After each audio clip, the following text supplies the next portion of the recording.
नमस्कार, मी अजित जाधव. मी आज बनवत आहे गुलकंदपासून बनवलेले उकडीचे मोदक. आणि आता आपण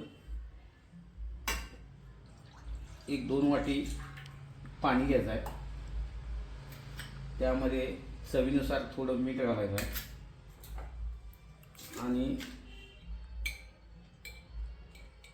थोडं तूप घालून घ्यायचं 1 चमचा. आणि हे पाणी गरम करत ठेवायचं आहे. त्यामध्ये थोडी वेलची पूड आणि हे तांदळाचं पीठ घालून घ्यायचं आहे 2 वाट्या. हे चांगलं मिक्स करायचं आहे.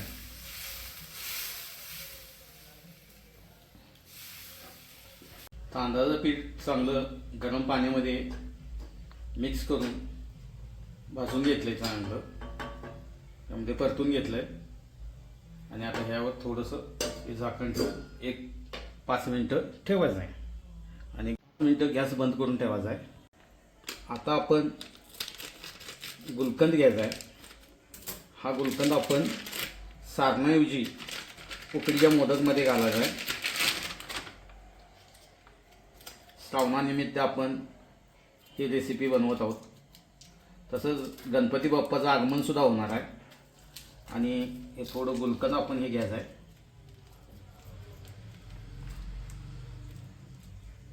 ते थोडं गुलकंद घेतलं. त्यामुळे मध्ये थोडं बदाम टाकून घ्यायचे, काजूचे तुकडे सुद्धा टाकून घ्यायचे, पिस्त्याचे तुकडे थोडे टाकून घ्यायचे आणि मनुके थोडे टाकून घ्यायचे आणि हे सगळं मिक्स करायचं. आपण सारण वापरतो त्याऐवजी आपण हे गुलकंद आणि हे ड्रायफ्रूट्स या उकडीच्या मोदकमध्ये वापरायचे.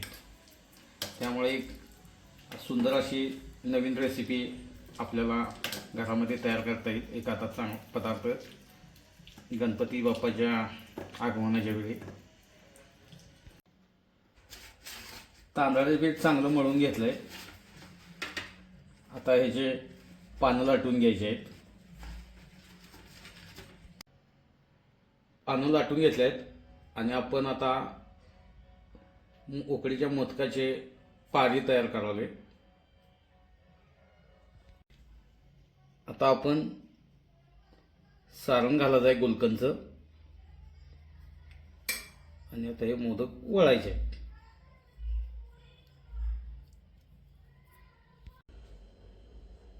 मोदक वळून तयार झाला आहे आणि आता आपण हे हळदीच्या पानामध्ये उकडायला ठेवायचं आहे. आता मोदक उकडत ठेवायचे आहेत आणि आता त्यावर एक हळदीची पानं घालून घ्यायचे आणि पुन्हा वाफलत ठेवायचं आहे. आता आपले गुलकंदचे उकडी मोदक झालेले आहेत. गुलकंदपासून बनवलेले तांदळाचे उकडीचे मोदक तयार झालेले आहेत आपले.